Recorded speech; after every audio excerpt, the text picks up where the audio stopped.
Bonjour à tous pour cette nouvelle soirée droit public. Je vous remercie d'être aussi nombreux par un temps aussi ensoleillé le 1er juillet 2015.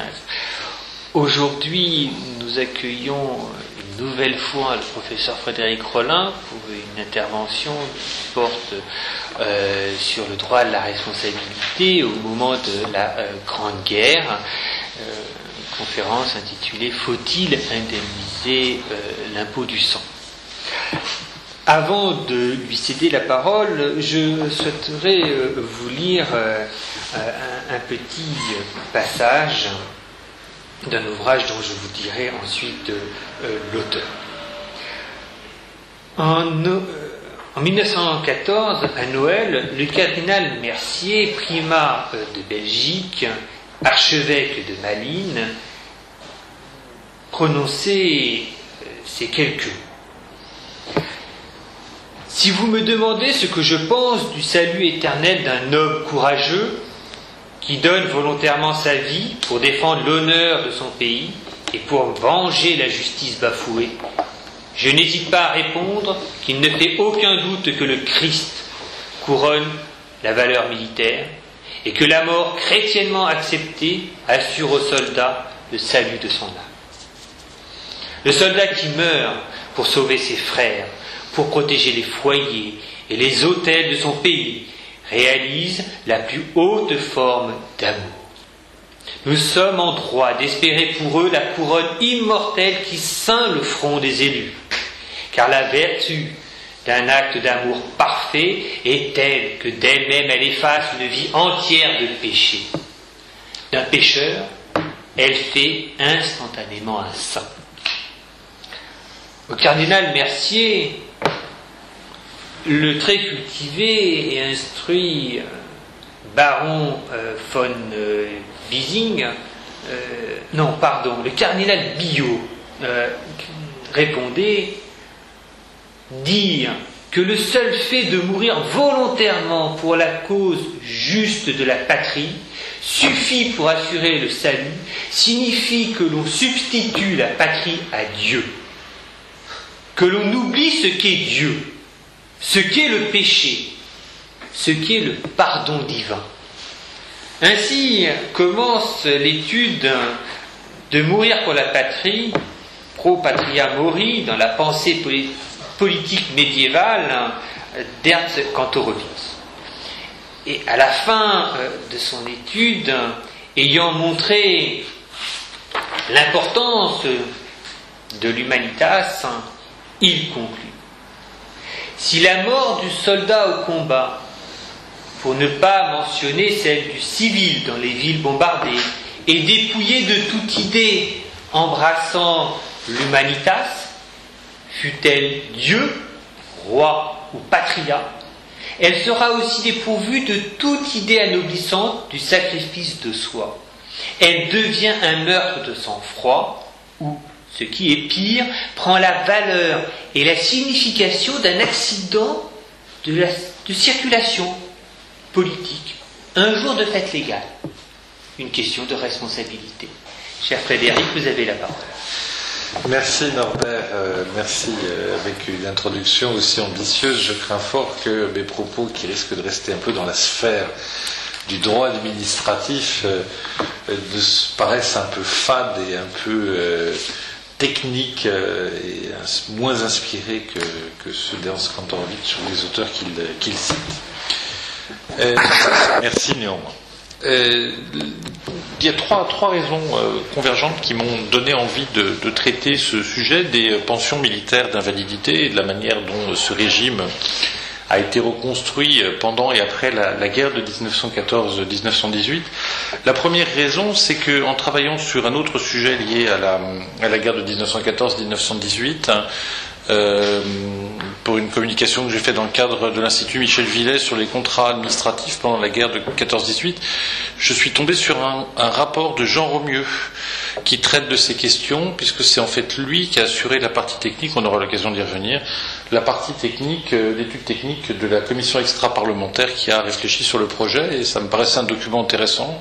Alors j'avais proposé à Benoît Plessis, qui m'avait sollicité pour ce colloque Michel Villet, proposer de changer de sujet, de parler des pensions militaires d'invalidité. Il m'avait dit non, je suis pas sûr que ça attire du public, etc. Je comprends pas pourquoi il a dit ça d'ailleurs. Et donc je me suis dit que c'est pas grave, que je le garderai en réserve et que je le traiterai quand même. La deuxième raison, c'est que lorsque j'étais petit fonctionnaire au Conseil d'État, à la fin des années 80, ce qui commence maintenant à remonter un peu, j'ai, entre autres fonctions, assuré celle de rapporteur près la commission spéciale de cassation des pensions, adjointe temporairement près le Conseil d'État. Adjointe temporairement en 1927 et supprimée en 2005 ou en 2007, ce qui prouve que le temporaire s'est duré. Et donc j'ai eu à me frotter à ce contentieux des pensions d'invalidité et à la structure particulière d'ailleurs de l'organisation juridictionnelle dont j'aurais à redire un mot. Et puis la troisième raison, qui est encore un peu plus personnelle, elle tient au fait qu'il y a 100 ans, jour pour jour, le 1er juillet 2015, mon arrière-grand-père, engagé dans une patrouille de reconnaissance, se prenait une balle dans le bras et perdait un bras. C'était le 1er juillet 1915. C'est le hasard des calendriers, mais le hasard fait bien les choses, comme on dit. Et lui, qui était petit ouvrier menuisier, voué à des travaux manuels comme toute la famille jusqu'alors, s'est retrouvé évidemment dans l'impossibilité de réaliser son métier.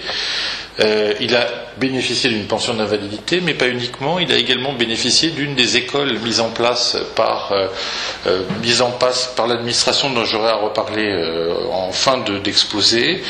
Et comme il n'était pas sot, mais qu'il n'avait pas pu jusqu'alors mener d'études, comme il n'était pas sot, eh bien, il a réussi un examen spécial réservé aux mutilés invalides de guerre, hein, et il est devenu receveur des impôts. Ce qui est une promotion sociale importante et qui a été le point de départ de la promotion sociale de la famille, et je me sens tout à fait redevable à cet égard de cette circonstance malheureuse, mais qui a débouché sur des évolutions heureuses pour le reste de la famille, et je crois que ça traduit aussi bien une des logiques de ce système des pensions qui, comme on le verra, n'est pas qu'un système des pensions. Donc voilà les raisons pour lesquelles j'étais fortement motivé pour malgré tout traiter ce sujet. Et pour commencer de le traiter, je dirais un mot sur le contexte dans lequel la question se pose. Le contexte est le suivant. D'abord un contexte de droit administratif, puis un contexte propre lié à la législation des pensions militaires, et puis enfin, naturellement, le contexte de la guerre. Alors tout d'abord sur le contexte de la responsabilité administrative. On assiste depuis la fin du XIXe siècle à des chocs assez violents dans le droit de la responsabilité en général et dans le droit de la responsabilité administrative en particulier. Le premier choc violent, enfin en tout cas où le choc le plus violent, c'est celui de l'arrêt Cam de 1895, qui anticipe et aiguillonne même le législateur de 1898 qui n'arrive pas en 95 encore à adopter la loi sur les accidents du travail, en posant un principe de responsabilité sans faute de l'administration à l'égard des agents pour les dommages survenus à l'occasion de l'exécution des travaux qui leur sont confiés par l'administration. Donc ça, c'est un premier aiguillon. Il y a un deuxième aiguillon qui est... Alors, il y a un arrêt sur les deux qu'on connaît davantage et un autre sur lequel je m'attarderai parce qu'il s'approche davantage de notre problématique. Un deuxième aiguillon qui se déroule en 1905, qui est l'arrêt de Tommaso Greco. Tommaso Greco, avec l'abandon de l'idée de l'irresponsabilité de la puissance publique pour les activités précisément de puissance publique, qui ne sont pas que des activités de gestion ou de service public. Alors même si dans l'affaire Tommaso Greco, finalement la requête est rejetée, cette fois-ci c'est une responsabilité pour faute, ça n'est pas une responsabilité sans faute, même si à la vérité, quand on lit les arrêts, le distinguo entre responsabilité pour faute et responsabilité sans faute dans ce domaine n'est pas forcément d'une clarté absolue. Mais bon, ça c'est un autre sujet, on ne va pas y revenir à cette occasion-là. Donc il y a cet arrêt qu'on connaît bien, et il y a un autre arrêt qui est rendu la même année, en 1905, donc, qui s'appelle Auxerre, ou Auxerre, et qui est un arrêt qui concerne un jeune appelé, on ne disait pas encore appelé du contingent à l'époque, mais un appelé de la loi des 2 ans, parce qu'il n'y avait pas encore voté la loi des 3 ans, mais qui, dans un exercice qui était censé se dérouler avec des balles à blanc, se prend une balle réelle en pleine tête, parce que le lieutenant qui était chargé de désarmer les fusils avait mal fait son travail et avait laissé une balle dans un canon.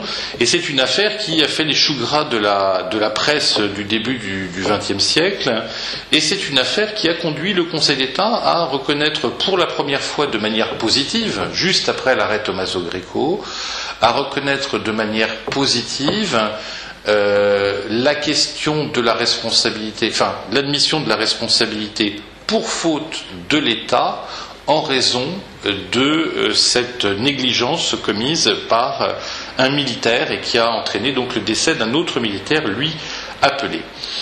Mais l'arrêt Auxerre pose des questions qui, nous le verrons, entourent de manière beaucoup plus précise encore le droit des pensions d'invalidité, dans la mesure où le jeune soldat dont je parle, était décédé, c'était son père qui faisait la requête.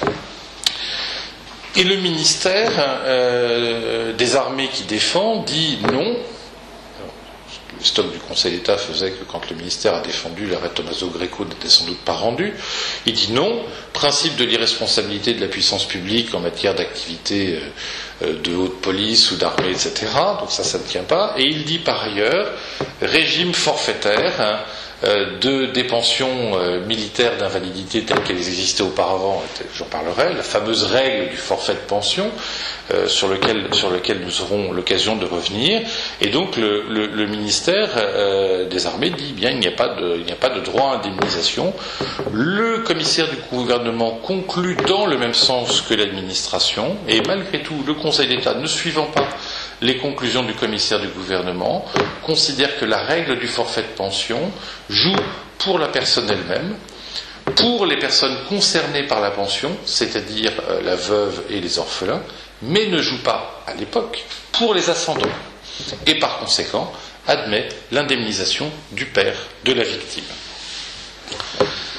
Donc on le voit, on est dans un contexte où le droit de la responsabilité administrative est incontestablement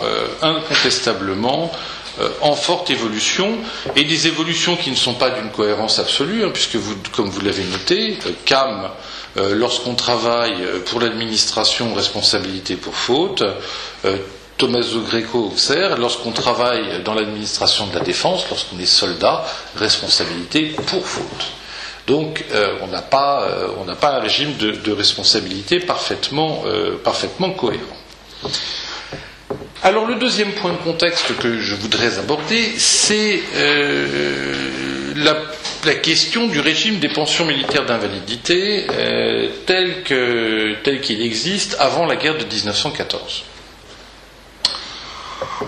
Il y a toujours eu, même dans l'ancien droit, même dans le droit le plus ancien, il y a toujours eu des dispositifs visant à secourir les personnes devenues infirmes ou incapables de subvenir à leurs besoins du fait qu'ils ont porté les armes pour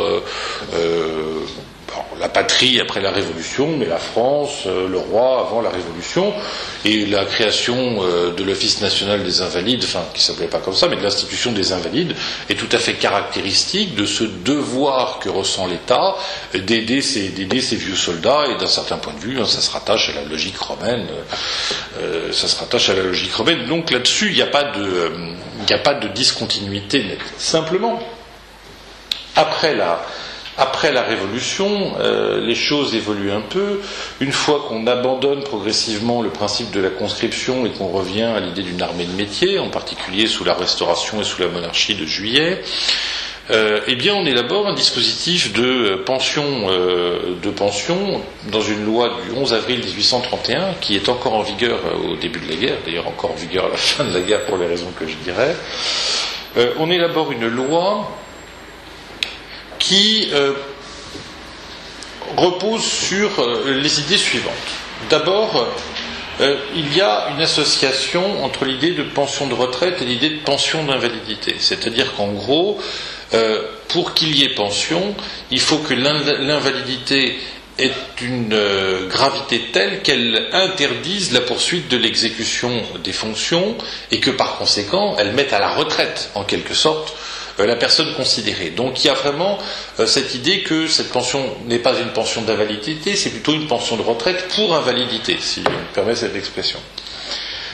Il en résulte que c'est une pension qui ne fonctionne que lorsque les blessures subies, les maladies, on verra que c'est plus compliqué, lorsque les blessures subies ont une très forte gravité. Dans les barèmes qui se mettent en place à la fin du XIXe siècle, ça correspond à peu près à 60% d'invalidité. Donc ça veut dire au moins un membre en moins, ou la vue en moins, pour que le système de pension fonctionne. Donc c'est une pension qui ne fonctionne pas pour les infirmités d'un niveau moindre. Cela conduira d'ailleurs, comme le dit Romieux dans le rapport que j'ai déjà cité tout à l'heure, cela conduira d'ailleurs l'administration à créer, il nous le dit, de manière purement réglementaire, un système de gratification qui s'ajoutera à la pension, un système de gratification qui visera à assurer une indemnisation des infirmités moins graves, mais qui rendent néanmoins la personne en état de ne pas pouvoir assurer sa propre subsistance. Alors ces gratifications, elles présenteront cette triple caractéristique d'être réservées aux non-officiers, d'être révisables tous les 2 ans et surtout établies de manière purement administrative, d'être des mesures gracieuses, insusceptibles de fonder un quelconque droit, et donc si jamais la gratification avait été refusée, on ne pouvait pas contester devant le Conseil d'État pour l'obtenir. Le champ d'application de la loi de 1831, comme je l'ai dit, c'était reposé sur l'idée d'une armée de métier et donc ne se préoccupait pas de la question de la réserve ou des armées des réservistes. Ça va évoluer après la guerre de 1870-1871, où on va reconnaître déjà aux soldats de cette guerre, puis ensuite aux conscrits des classes postérieures, on va leur reconnaître également le bénéfice de l'application de cette loi. Donc les conscrits en temps de conscription entrent dans le champ d'application de la loi de 1831. Tout le monde s'accorde à considérer que cette loi de 1831 est en soi vieillie, que les barèmes d'invalidité qu'elle a établis au début du XIXe siècle ne fonctionnent plus, que les critères juridiques qu'elle a mis en œuvre sont extrêmement difficiles, qu'elle a posés sont extrêmement difficiles à mettre en œuvre. Par exemple, pour les maladies, ne peuvent conduire à pension que les maladies dont on démontre qu'elles ont été contractées dans le lieu du service au moment du service. Pour la tuberculose ou des choses comme ça, savoir où on a contracté la tuberculose est pratiquement impossible. Donc en réalité, ça enlève pratiquement toute chance d'obtenir ce droit à pension. Et donc c'est un système qui, dès avant la guerre de 1914, fait l'objet d'un certain nombre de critiques, des critiques d'ordre technique naturellement, mais un certain nombre de critiques néanmoins. Et puis troisième élément de contexte, qui n'est pas le moindre, c'est évidemment le choc de la guerre. Alors comme vous le savez, on s'attend en 1914 à une guerre courte, qui, comme la guerre de 1870-71, fera des dommages, mais des dommages qui, globalement, sont susceptibles de pouvoir être réparés dans les cadres ordinaires, dans les cadres classiques. Mais très rapidement, l'étendue des dégâts dépasse tout ce qu'on imaginait, et dès la fin de 1914, on voit les administrations se préoccuper, un peu en ordre dispersé, mais se préoccuper de la manière dont elles vont pouvoir venir en aide aux invalides, aux veuves, aux orphelins. Et on a des initiatives qui sont à la fois le fruit de l'État, avec des systèmes de pension temporaire mis en place dès la fin de 1914, et des initiatives locales. J'avais cité, alors justement, parce que ça rejoignait le domaine des contrats, mais c'était tout à fait caractéristique, j'avais cité l'initiative de la ville de Paris, qui est documentée dans le bulletin officiel municipal de la ville de Paris. Le conseil municipal de Paris prend une résolution à la fin de l'année 1914 visant à réserver aux mutilés de guerre ou aux veuves de guerre, donc aux veuves de soldats morts pour la France, le bénéfice des concessions que la ville de Paris est susceptible d'attribuer. Et à l'époque, il existait d'innombrables petites concessions, à la fois concessions domaniales, concessions de kiosques, à ceci ou à cela, les places de chaisières, etc., etc. Alors la générosité du conseil municipal se heurtera à un principe de réalité budgétaire, et dans une deuxième résolution, le conseil municipal de Paris réservera le bénéfice de ces concessions aux veuves ou mutilés de guerre en le limitant aux concessions gratuites, donc celles pour lesquelles ça ne créerait pas une perte de recettes pour la ville de Paris. Mais il n'empêche que c'est vraiment l'origine de tous ces kiosques, toutes ces chaisières, des jardins municipaux, etc., veuves de guerre, etc. Donc on a des initiatives un peu comme ça foisonnantes, anarchiques, mais nécessaires naturellement. Et puis très vite se pose la question du droit des pensions militaires d'invalidité, qui couvre à la fois non seulement les invalides, mais qui couvre également les pensions de réversion pour les veuves de guerre, et de la nécessité de sa réforme. Et on voit à partir du début de l'année 1915 s'additionner un certain nombre de propositions de loi émanantes parlementaires, soit visant à une refonte générale, soit visant à des refontes partielles pour telle ou telle catégorie d'agents. Et la Chambre des députés décide de créer une commission extra-parlementaire qui est présidée par un grand député, Pierre Masse, et qui s'adjoint donc les services de Jean Romieux pour travailler sur les questions techniques et mettre en place un nouveau dispositif et proposer un projet de loi. Et c'est un travail qui va se dérouler tout au long de l'année 1915, puisque les conclusions et le rapport de cette commission extra-parlementaire sont publiés, évidemment j'ai perdu la première page du document, sont publiés au mois de novembre 1915, si mes souvenirs sont exacts, et je crois qu'ils le sont à peu près 4 novembre 1915, donc voilà, on est à la toute fin de l'année 1915.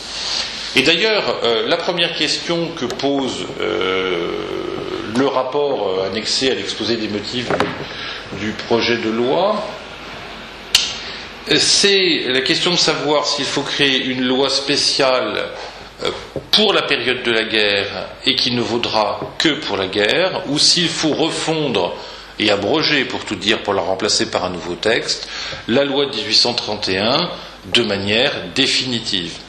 Et en 1915, Romieux, dans son rapport, et les parlementaires de la commission extra-parlementaire opinent sur l'idée de dire qu'il faut créer une loi spéciale pour la guerre, il ne faut gérer que la question de la guerre, et qu'après la guerre, il sera toujours temps de refondre de manière générale le dispositif des pensions.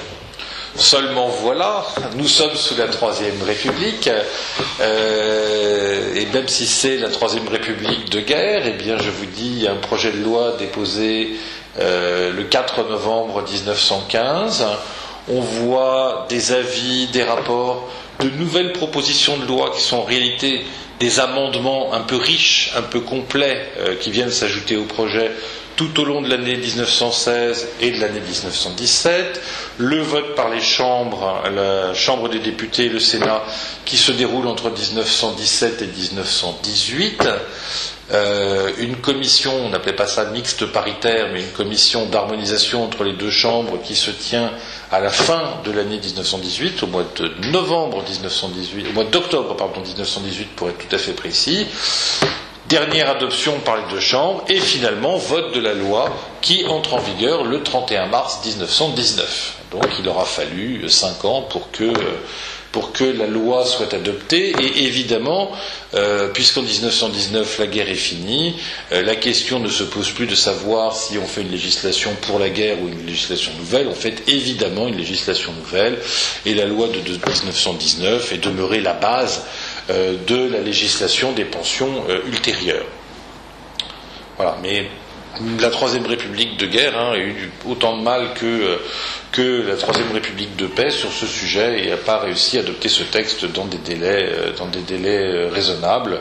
Ceci étant dit, pendant la période intercalaire, en réalité, c'est le gouvernement qui finançait sur autorisation budgétaire des gratifications, donc des pensions sans droit, si j'ose dire, mais qui s'inscrivaient dans les termes du projet de loi. Et donc en réalité, les invalides ont bénéficié, et les invalides et les pensions de réversion aussi, ont bénéficié des dispositifs à venir dès la période de la guerre. Ça n'a pas eu d'effet sur les droits dont ils auraient dû pouvoir bénéficier plus tôt. Voilà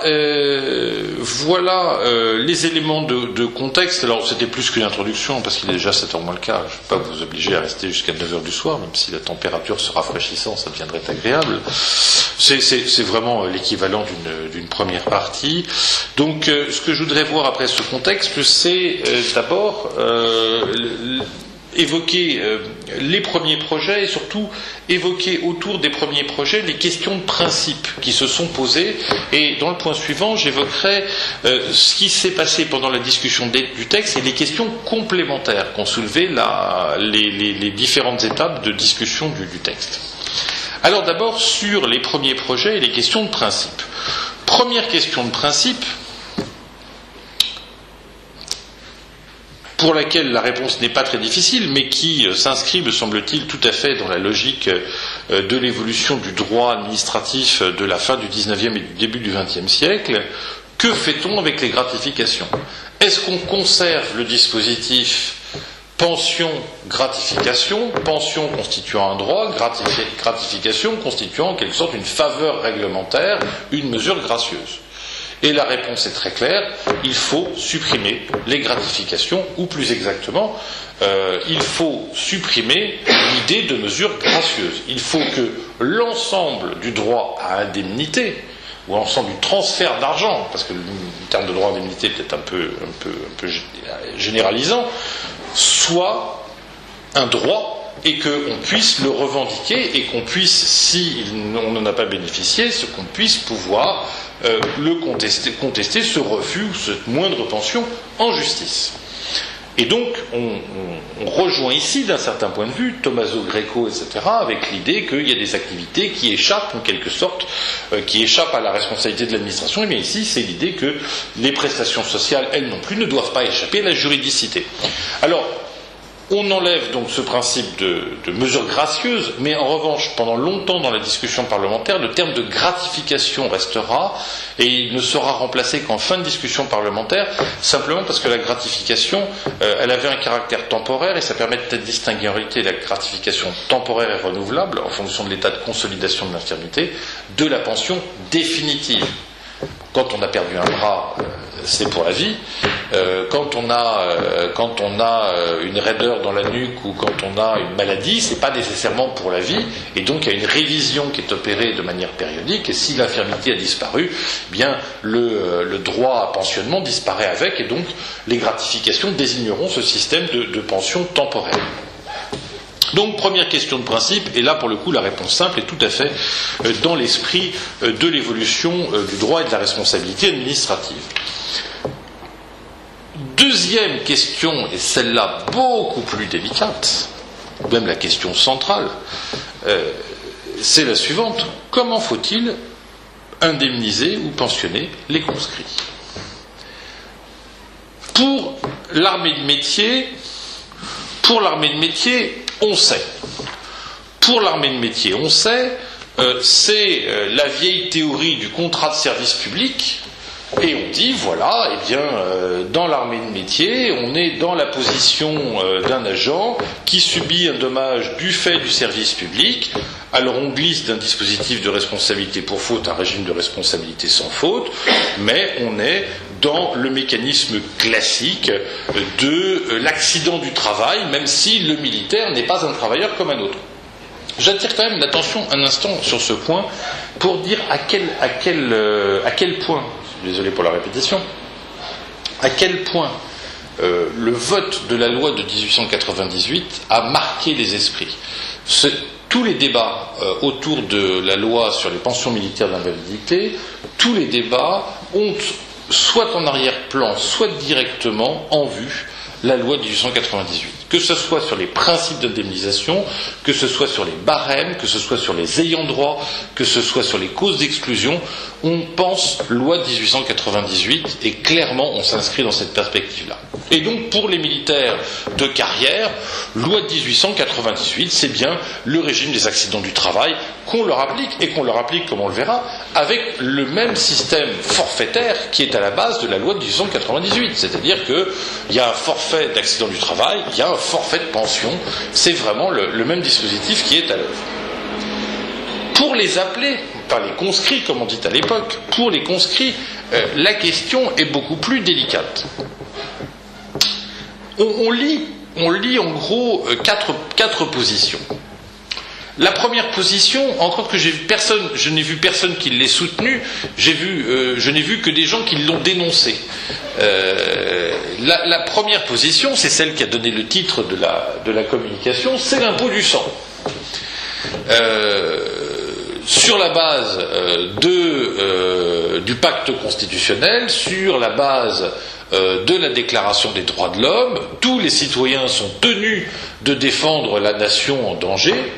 Et lorsqu'ils défendent la nation en danger, ils payent en nature un impôt, ils se libèrent d'une dette, pour reprendre une formule, ils se libèrent d'une dette à l'égard de la nation, mais évidemment, les dommages qu'ils subissent dans ce cadre ne peuvent pas donner lieu à indemnité, puisque c'est eux qui sont débiteurs à l'origine.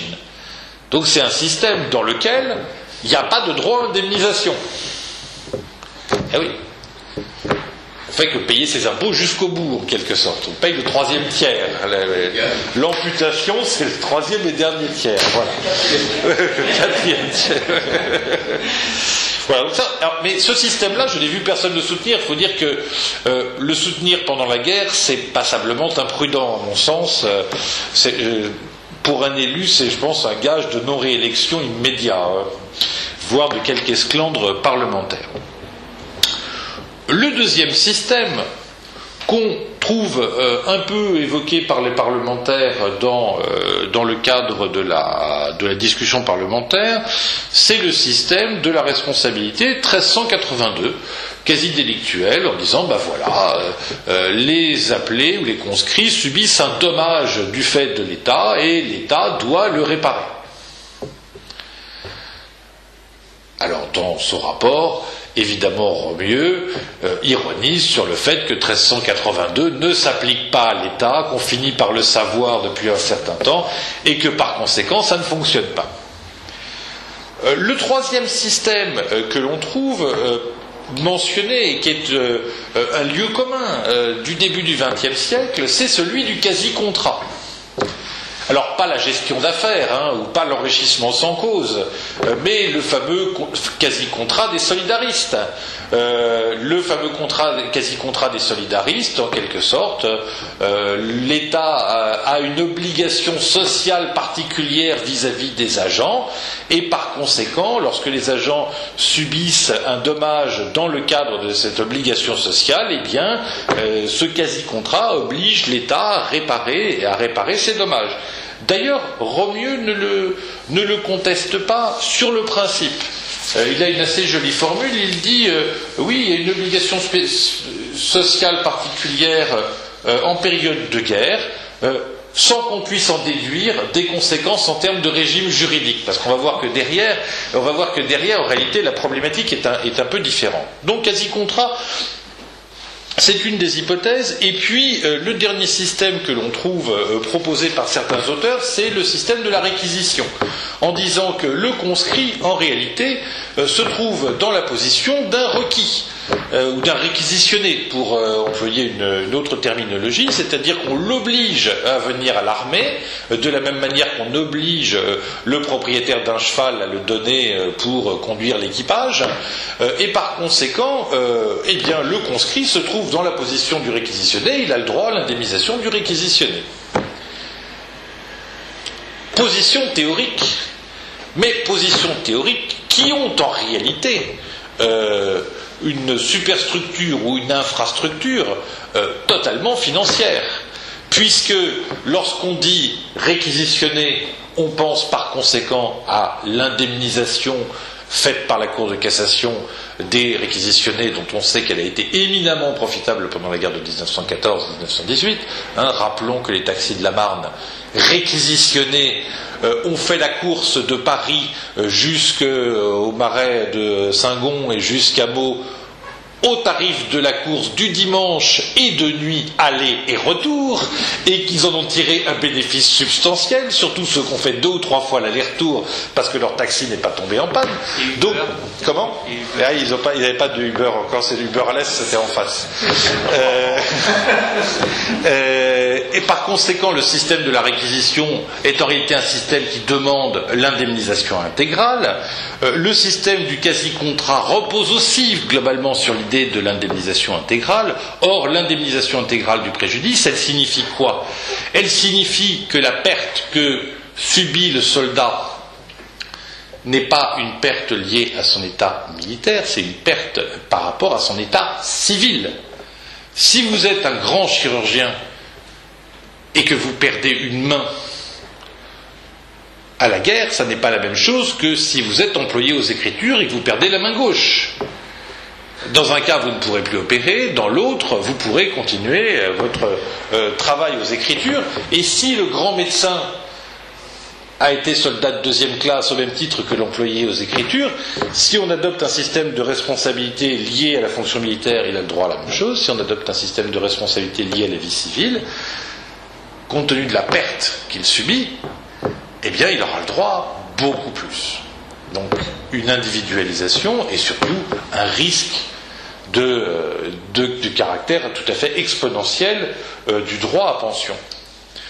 C'est la raison pour laquelle Jean Romieu, je ne pense pas qu'il écrive ça tout seul, mais c'est la raison pour laquelle Jean Romieu, dans un passage que je voudrais vous citer, parce qu'il est de merveilleux tour de passe-passe patriotique, c'est la raison pour laquelle Jean Romieu dit la chose suivante. Ainsi, n'est-ce pas dans ces controverses doctrinales, on reconnaît la version de Romieu pour la doctrine, qu'il faut chercher la réponse à la question posée en ce qui concerne la dualité possible de pension militaire à l'égard des éléments professionnels et non professionnels de l'armée. Je saute un petit passage. La vraie raison de décider sur le point qui nous occupe, celle qui a fait cesser toutes hésitations et entraîner l'avis unanime de la Commission, se rattache à un principe plus élevé et correspondant au sentiment intime de tous, c'est celui de l'unité de l'armée nationale devant l'ennemi. En temps de guerre, il n'est pas possible de distinguer pour le droit à pension entre le militaire professionnel et le non professionnel, et de différencier les non professionnels entre eux d'après ce qu'ils font dans la vie ordinaire. Lorsque deux soldats tombent frappés par le même obus, qu'ils ont le même grade, qu'ils rendaient à la nation les mêmes ordres de service au point de vue militaire, on ne saurait admettre qu'ils soient traités de façon différente parce qu'ils occupaient une situation sociale différente ou qu'ils exerçaient dans la vie des fonctions plus ou moins rémunérées. En présence du cataclysme de la guerre qui sévit sur notre pays, l'obligation de l'État envers ceux qui lui consacrent leur vie sur le champ de bataille ne peut se différencier que par des distinctions d'ordre militaire et non d'après des inégalités étrangères au service de la défense nationale.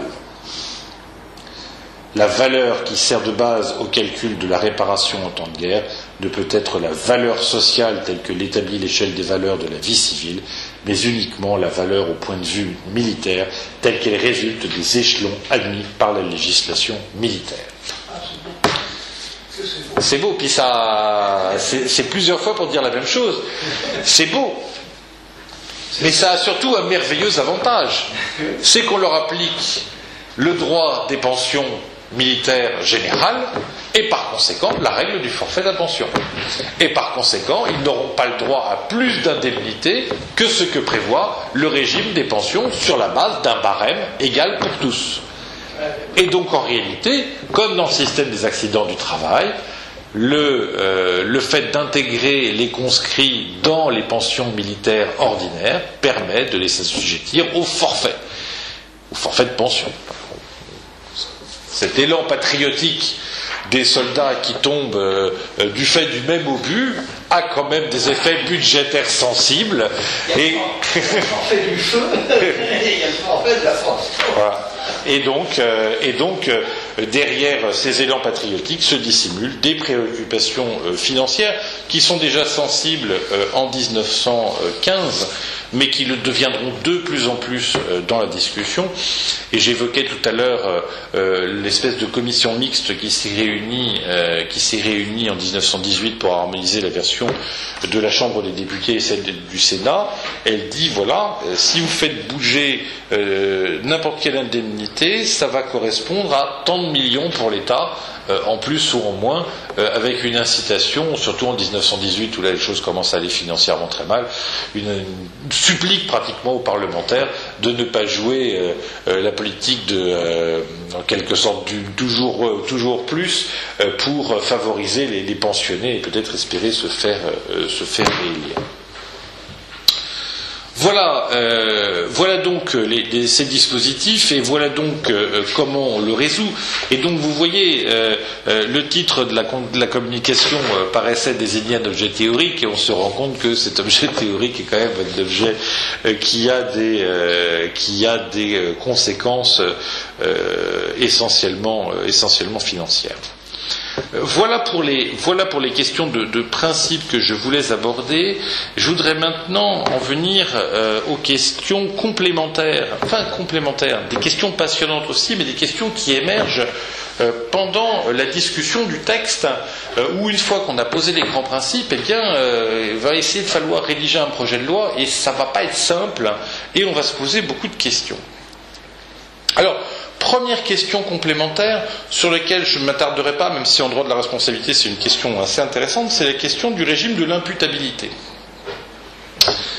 On est dans un dispositif de pension qui est un dispositif de responsabilité sans faute. Donc on n'a pas à prouver la faute. Mais ne pas prouver la faute, ça n'est pas ne pas prouver le lien de causalité avec un fait.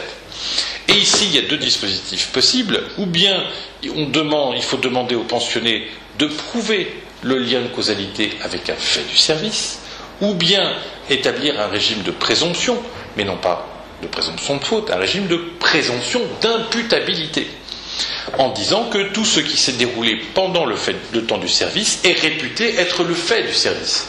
Hein, c'est-à-dire que quand je me suis coincé le doigt dans mon armoire métallique de la chambre à coucher, enfin du casernement plus exactement, on me dise pas, bah oui, mais vous n'avez pas prouvé que vous n'êtes pas coincé le doigt dans votre mobilier de casernement, donc vous n'arrivez pas à démontrer que si votre doigt est abîmé, bah c'est pas parce que vous n'avez pas fait attention en fermant la porte. Le principe qui est adopté, c'est celui de l'imputabilité, mais de l'imputabilité exclusivement pour la période du temps de guerre. C'est-à-dire qu'on considère que tant qu'on est dans le temps de guerre, on est dans la présomption d'imputabilité. En revanche, lorsqu'on sortira du temps de guerre, on reviendra à l'obligation pour le demandeur à la pension d'apporter la preuve de l'imputabilité. Et ce dispositif est resté dans le droit des pensions d'invalidité moderne. On a toujours ce double dispositif, présomption d'imputabilité ou imputabilité prouvée. Alors justement, pour faire référence à mon temps de rapporteur auprès de la commission spéciale de cassation des pensions, arriver à distinguer dans les cas dans lesquels on était dans de la responsabilité avec imputabilité présumée ou imputabilité approuvée était un véritable calvaire. Et je me rappelle en particulier qu'il y avait eu de très gros débats dans les années 80, 90, il y avait eu de très gros débats sur le point de savoir si les camps d'internement vietnamiens, notamment le camp d'O Ha Binh, qui étaient des camps épouvantables, rentraient dans le champ de l'imputabilité au service prouvé, ou présumé ou prouvé, parce qu'ils étaient détenus comme des militaires, etc. C'était compliqué et ça avait suscité quelques arrêts importants pour ce sujet-là, qui ont été rendus sur la question. Donc c'est resté vraiment une question difficile. Et alors là, pour le coup, le ministère des Finances et le ministère des Armées ont supplié pratiquement les parlementaires de ne pas poser un système de présomption d'imputabilité permanent parce qu'ils voyaient le budget de l'État y passer tout entier. Donc il y a ce premier point. Mais je m'y attarde pas, c'est un peu de la technique et c'est pas là-dessus que me semblent les points essentiels. Le deuxième point, c'est dans ces questions complémentaires, le deuxième point qui est alors lui beaucoup plus passionnant, c'est la question de la famille. Parce que, évidemment, la pension d'invalidité, elle pose à maints égards le problème de la famille, notamment au moment de sa réversion. Pas seulement de sa réversion d'ailleurs, son attribution et de sa réversion. Elle pose la question du mariage. Est-ce qu'on peut donner une pension de réversion à une femme non mariée? Est-ce qu'on peut donner une pension de réversion à une femme divorcée? Est-ce qu'on peut donner, au-delà du mariage pour les enfants, est-ce qu'on peut donner une pension de réversion à des enfants naturels? Et là, d'un seul coup, on se repose toute la question de la famille. Alors, on avait commencé à se la poser déjà, et on y revient, avec la loi de 1898. Et la loi de 1898, en particulier, avait traité de la question des enfants naturels en admettant la réversibilité de la pension, enfin donc la possibilité de reversion de la pension au profit des enfants naturels reconnus. Pas les naturels, mais les naturels reconnus. On verra que vous savez, il y a un point assez amusant d'ailleurs. Et on reprend ça, donc dans le projet de loi et dans la loi, on admet la réversibilité au profit des enfants naturels reconnus, et par conséquent, pour ne pas léser les enfants légitimes, on rajoute une demi-part de pension de veuve qu'on attribue aux enfants naturels reconnus. Donc, en quelque sorte, il y a un bonus même quand on a des enfants légitimes et des enfants naturels. Ce qui est normal, puisque l'État a contribué à repeupler la France, qui avait besoin de soldats et d'ouvriers après la guerre. Absolument. Il faut toujours reconnaître ce mérite à celui qui a des enfants naturels. Ça jette un moment de silence. Mais évidemment, admettre qu'on puisse faire bénéficier d'une pension de réversion ou d'un droit à pension à des enfants reconnus pose, et là on l'a dès le rapport de Romieux, la question de la fraude à la loi. Des reconnaissances, je cite Romieux, en vue d'accaparer le bienfait de la loi. C'est beau dit comme ça. Et alors il crée ici un dispositif qui ressemble très étrangement au dispositif de la loi Sarkozy de 2007 c'était sur le crédit d'impôt, je ne sais plus sur quel dispositif, en disant que on admettra les reconnaissances que celles qui sont survenues 2 mois au moins avant. Pourquoi 2 mois au moins avant? Le projet de loi, avant le dépôt du projet de loi. C'est-à-dire qu'on ne peut pas... donc c'est des reconnaissances d'avant 1915. Ce qui pour échapper à l'effet d'aubaine. Voilà. Alors la période de 2 mois, c'est que donc on a pensé que depuis septembre, des gens ne pouvaient être au courant et avaient dû se dire vite reconnaissons pour avoir des pensions militaires d'invalidité. Exactement la même chose en matière d'expropriation. Les améliorations. Ah oui, l'année de référence, oui, bien sûr. Exactement. Tout à fait. Alors pour la question des divorces, en 1916, et la question est posée par le rapport et est posée ensuite dans différents débats parlementaires, en 1916 on ne veut pas parler de la femme divorcée. Et donc on n'en parle pas. Et on dit la chose suivante, c'est que la femme divorcée, on ne le dit pas, on ne la cite pas. Quand on tape le mot divorce, on ne le trouve pas. On dit que la divorcée, administrativement, on dit qu'elle est inhabile à bénéficier de la réversion et que donc ses droits tombent directement dans le chef de ses enfants. Mais qu'elle ne peut pas en bénéficier. Et en 1918, on dit la même chose, mais en l'écrivant. Donc on refuse le bénéfice du droit à pension au profit des divorcés. Et donc vous le voyez, à la fois on va à peu près aussi loin qu'en 1898, mais on ne va pas plus loin.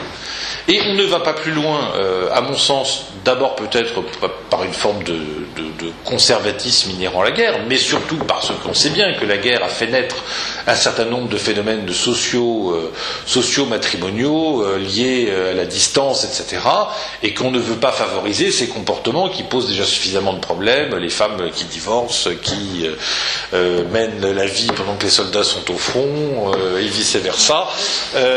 Et par conséquent, il y a clairement une chape, peut-être pas d'ordre moral, c'est peut-être un peu excessif, mais en tous les cas, l'idée c'est pas de faire de l'amélioration sociale à cette occasion-là.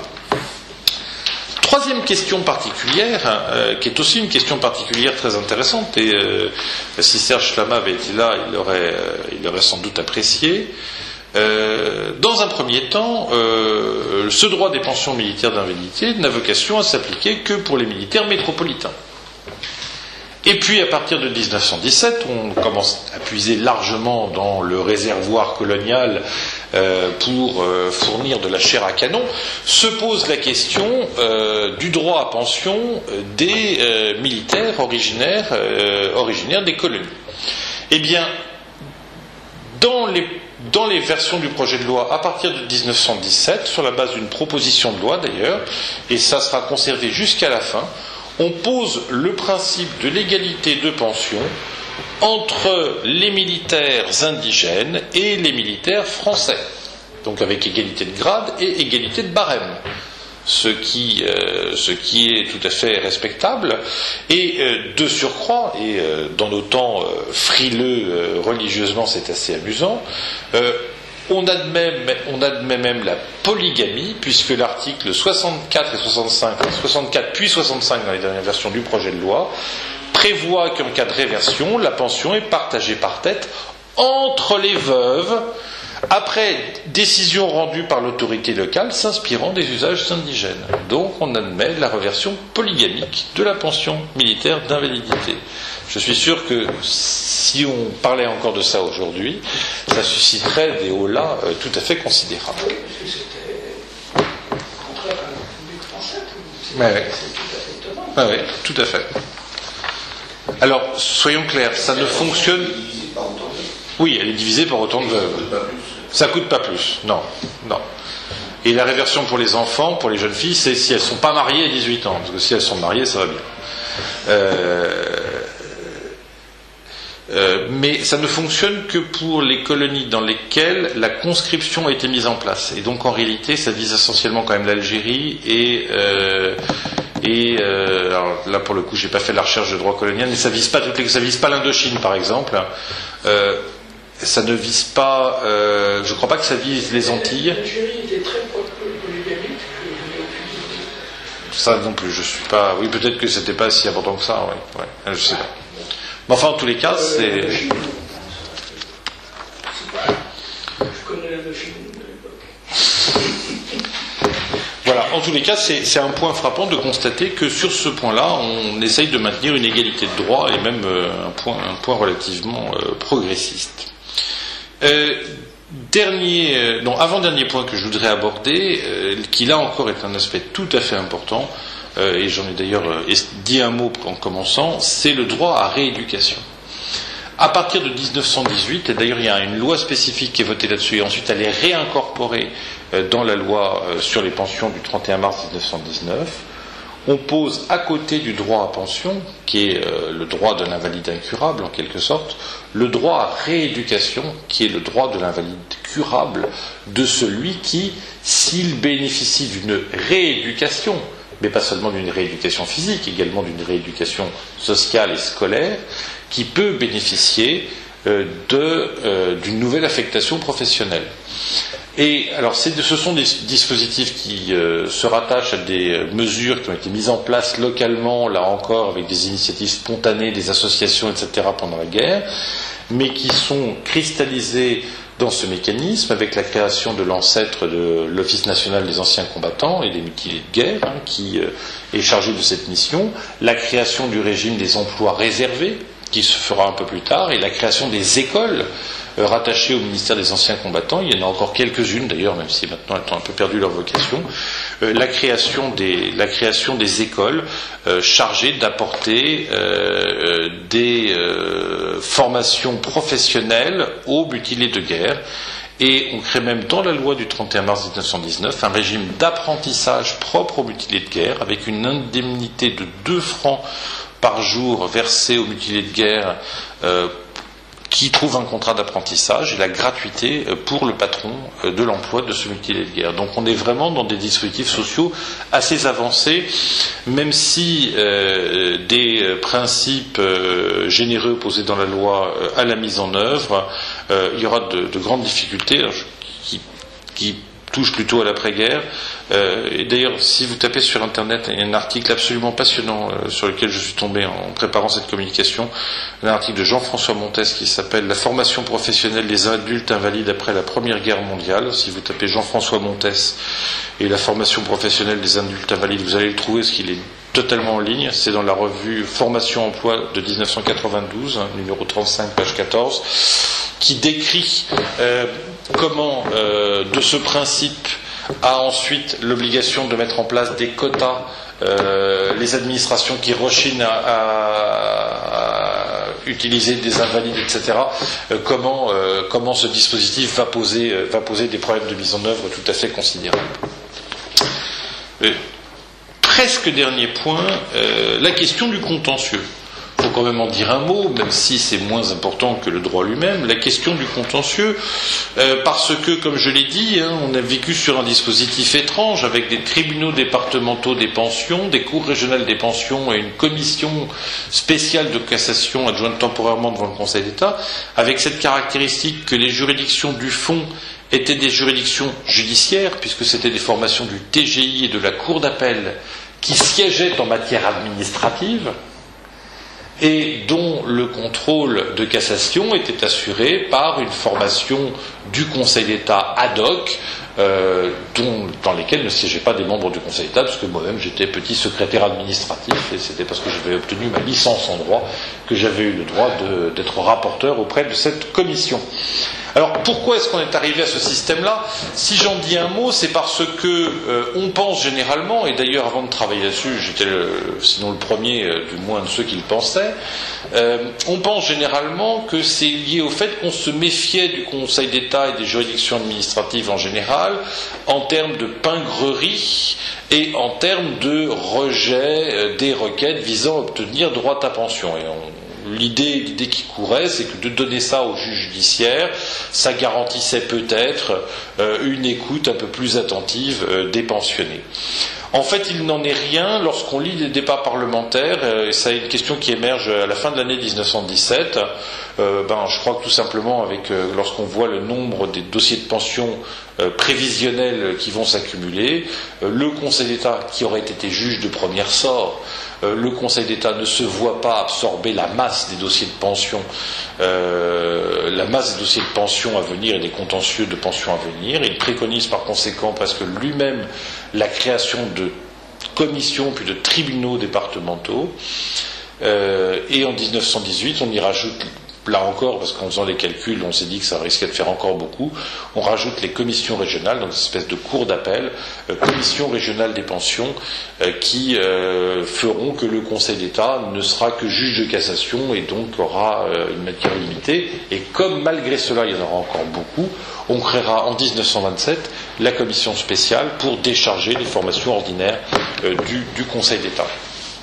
Observons simplement dans ce contentieux que on est dans un contentieux avec une espèce de forme d'échevinage étrange, puisqu'on a à la fois un représentant des mutilés, etc., qui siège aux côtés des juges professionnels dans les premières versions de la loi, mais que le commissaire du gouvernement, puisque c'est une juridiction judiciaire qui statue en matière administrative, on a jugé bon de lui adjoindre un commissaire du gouvernement, que le commissaire du gouvernement, en revanche, lui, est un membre de l'administration des armées. Donc on a à la fois un pensionné du côté des juges et un militaire du côté du commissaire du gouvernement. Et là encore, si je me réfère à mon expérience, la position générale du commissaire du gouvernement lorsqu'il venait du ministère de la Défense, donc pour les militaires en exercice, c'était généralement non, pas de droit à pension. Le commissaire du gouvernement, lorsqu'il venait des anciens combattants pour les personnes qui n'étaient plus en activité, était généralement plus compréhensif à l'égard des pensionnés. Mais donc on voit bien que l'idée était quand même que le commissaire du gouvernement aide aussi à déblayer les dossiers. Pour conclure, et très rapidement, une question d'ordre budgétaire, plus exactement la contrepartie budgétaire de toutes ces affaires-là. Dans le rapport que j'ai déjà cité, qui établit une espèce donc de commission paritaire entre la Chambre des députés et le Sénat, il y a une étude d'impact de la loi dont feraient bien s'inspirer tous les rédacteurs d'études d'impact de loi actuelles, parce qu'à l'époque, il n'y avait pas de texte qui les imposait, mais lorsqu'on voit les tableaux et les études qui sont faites, on se rend compte qu'il y a quand même un travail d'étude d'impact absolument remarquable qui a été mené, et c'est facile de dire que la loi a mis longtemps à être votée, mais enfin on voit qu'elle a été travaillée, et qu'elle a été travaillée sérieusement, incontestablement. Mais cette étude d'impact montre les choses suivantes, montre que, en masse, les sommes prévues, et donc on parle là d'une étude qui date du mois d'octobre 1918. Les sommes qui sont prévues pour le budget de l'État sont absolument considérables, puisqu'on parle d'1,5 milliard de francs or par an pour les pensions, ce qui est, je crois, 20 ou 25% du budget de l'État, donc on est dans une situation extrêmement lourde. En revanche, tout ce nouveau dispositif, avec l'amélioration des conditions de réversion, avec l'amélioration des barèmes, avec l'amélioration des droits dans les conditions qu'on a vues et également dans celles qu'on n'a pas vues, n'aboutit qu'à une hausse globale de 30% par rapport à ce qu'aurait été l'application du dispositif de 1831 plus les gratifications si on l'avait maintenu. Et donc, en réalité, on se rend compte que le nouveau dispositif est un réhabillage juridique extrêmement important, crée incontestablement une dynamique pour l'avenir, mais ne constitue pas non plus une révolution. C'est pas 2 francs là où il y aurait eu 1 franc. Il n'y a qu'une augmentation de 30%. Et là-dessus, c'est la revalorisation des réversions aux enfants qui a le plus gros impact. Mais en réalité, pour les militaires eux-mêmes, et même pour les veuves, ça ne joue finalement, à 20% c'est pas à la marge, mais enfin, ça ne joue pas un rôle si considérable que ça, et on voit donc que les principes de réalisme budgétaire qui ont animé un peu tout le monde, le rapport Romieux, le ministère des Finances et le ministère de la Guerre pendant la discussion, les parlementaires qui ont intégré ça, débouchent sur un dispositif juridique entièrement nouveau, mais qui d'un point de vue quantitatif de droits sociaux, finalement, ne fait pas une si grande différence que cela avec le dispositif antérieur. Je vous remercie.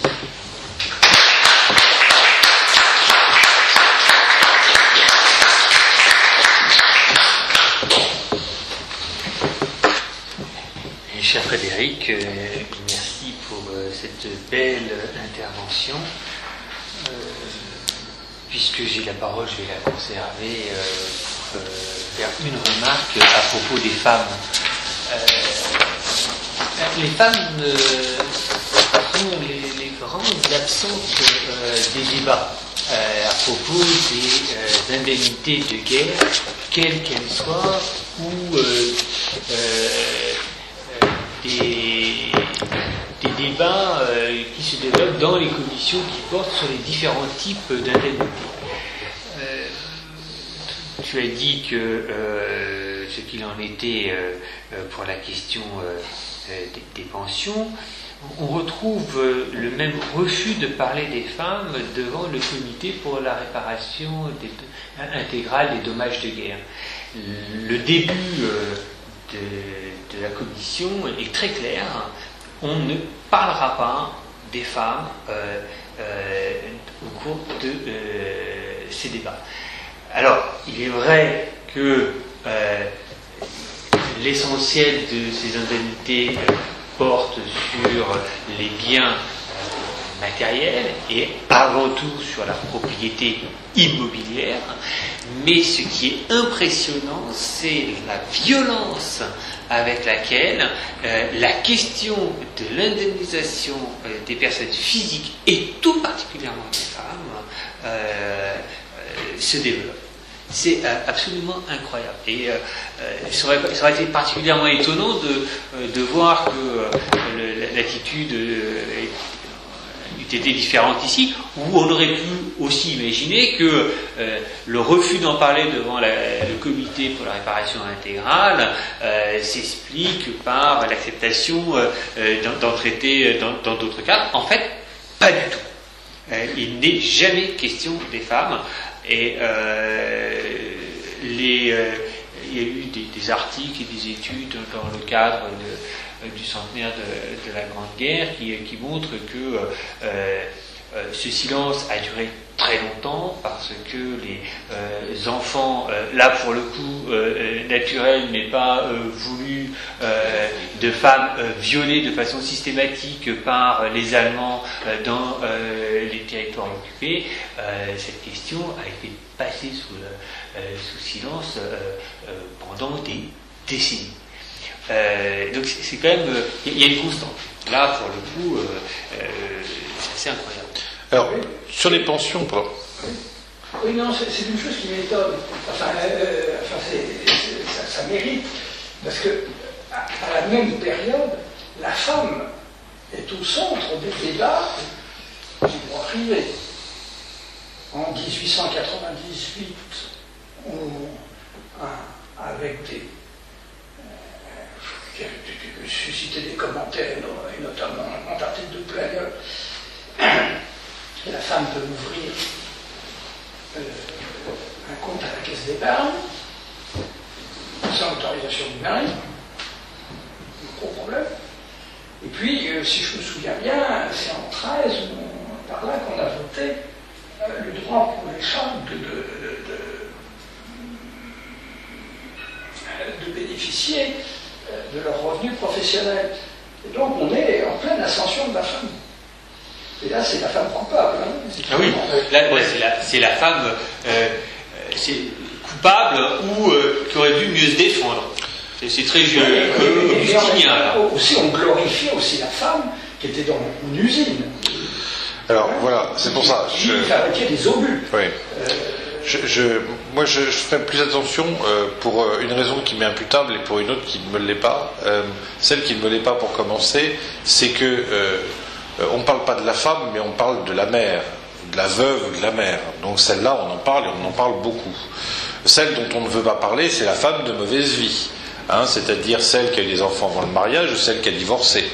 Mais en revanche, la mère, on en parle. Donc ça, il y a quand même là-dessus une distinction assez nette. Dans la législation, la réglementation sur les camps de rétention, on y met les femmes, hein. Toutes les femmes fréquentent des cabarets. Ah bah oui, ça peut être très brutal. Dans les Laurent, quoi. Oui, absolument. Et alors, le deuxième point sur lequel, là, pour le coup, je bats ma coulpe, c'est que j'ai écarté de mon champ de recherche parce que j'étais un petit peu pressé. J'ai écarté l'application des dispositions des pensions militaires aux ouvriers civils travaillant pour la défense. Et je pense que si j'avais creusé dans la question des ouvriers civils travaillant pour la défense, j'aurais sans doute vu réapparaître la question des femmes. Mais là, c'est moi qui l'ai exclu du champ. Oui, pour compléter le propos de Norbert, on a travaillé un peu en parallèle. Je crois que davantage peut-être que la question des femmes qui est à bout, c'est un certain nombre de questions morales. Le viol, alors on ne veut pas en entendre parler, et puis l'avortement. Et puis après, que fait-on des bâtards? Des bâtards teutons, comme des juristes disent. Et ce qui va se passer est absolument scandaleux. C'est-à-dire qu'on va faire disparaître les enfants, on va les faire disparaître, on va faire accoucher dans la plus grande discrétion les femmes sous X, puis on les dispersera dans la nature, et on ne retrouvera pas de trace. Et ça va être organisé, et on ne voudra rien faire, de plus. Et effectivement, la réaction de l'Arnaud à l'Assemblée Générale, vous l'avez vu comme moi. C'est l'Arnaud. Il y a un toubib qui est là, qui pose la question. Il se fait envoyer sur les roses. Avec une violence absolue. Avec une violence absolue. Donc c'est la mère et l'enfant dont on ne veut pas. Oui. Oui.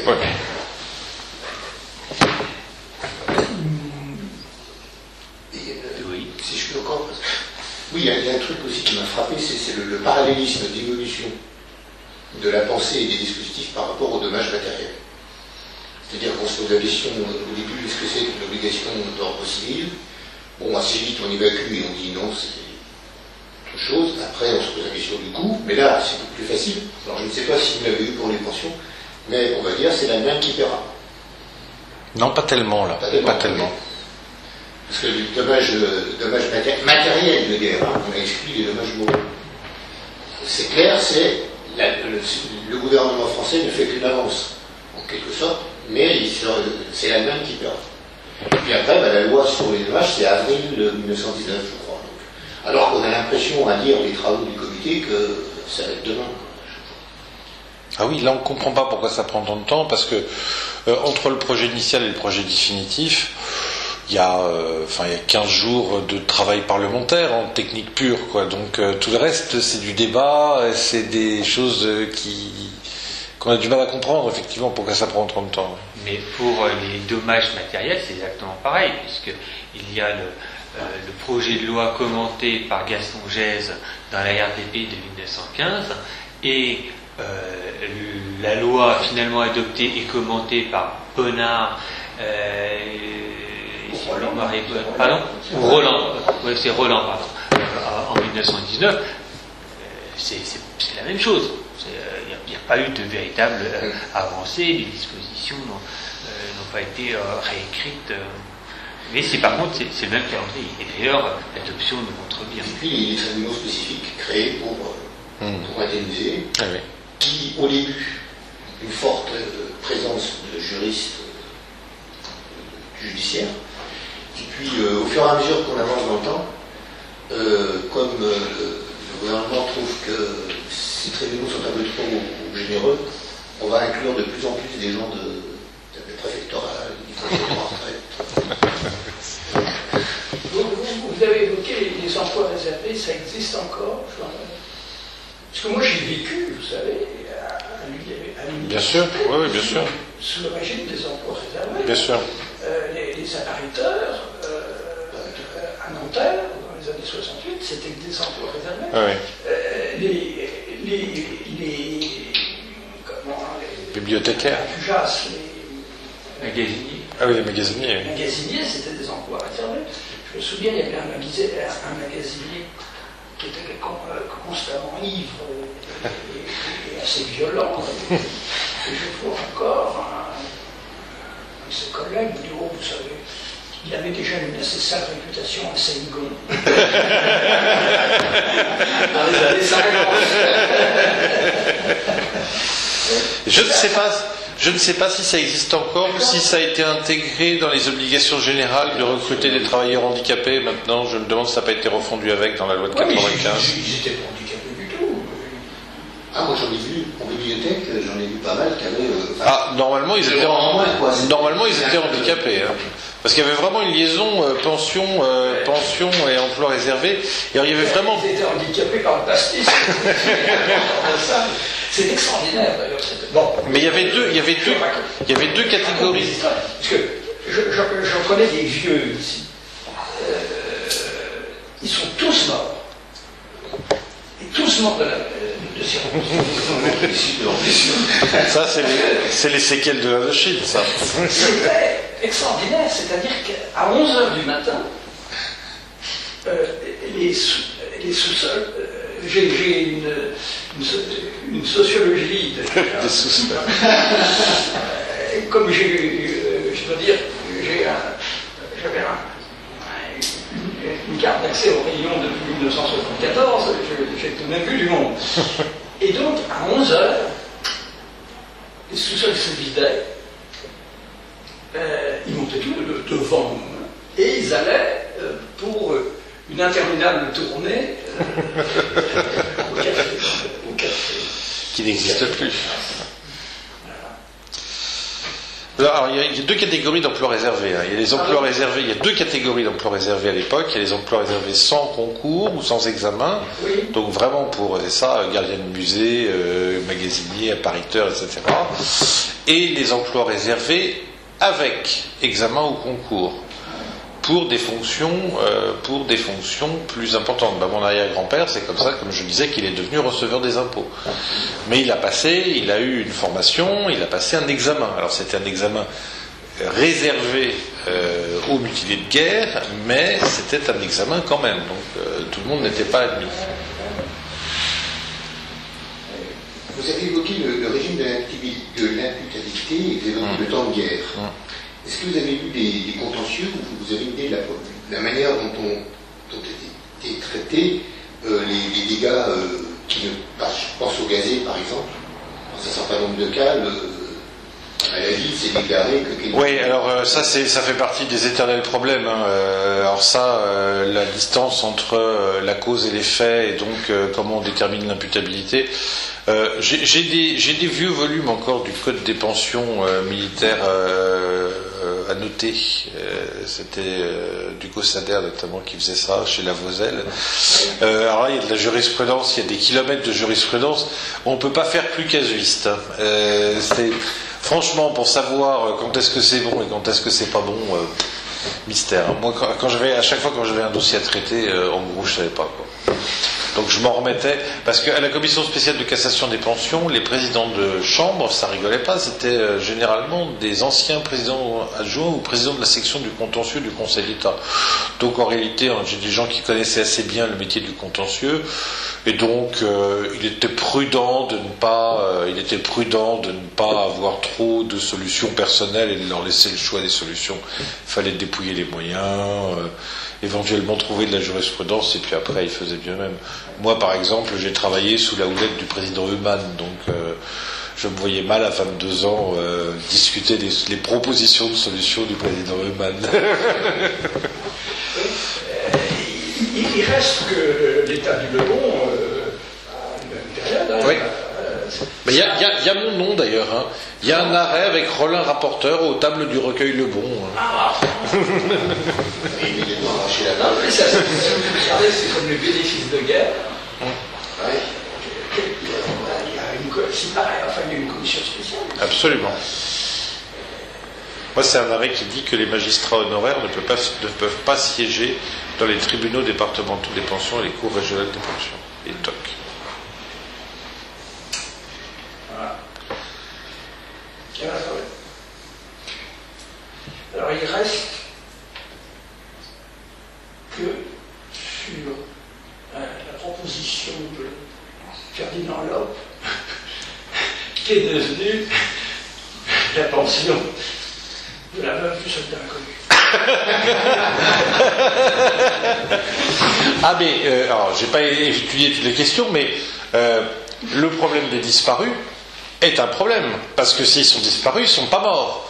Et s'ils ne sont pas morts, les veuves n'ont pas le droit à pension de réversion, a priori.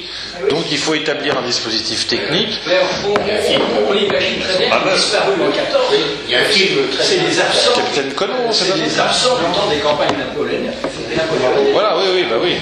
L'absence. Le colonel Chabert. Je suis Chabert. Mort et l'eau. Et Frédéric, nous te remercions très sincèrement pour cette belle conférence et nous nous retrouverons en septembre ou en octobre 2015. Merci encore à tous et je vous souhaite un bel été.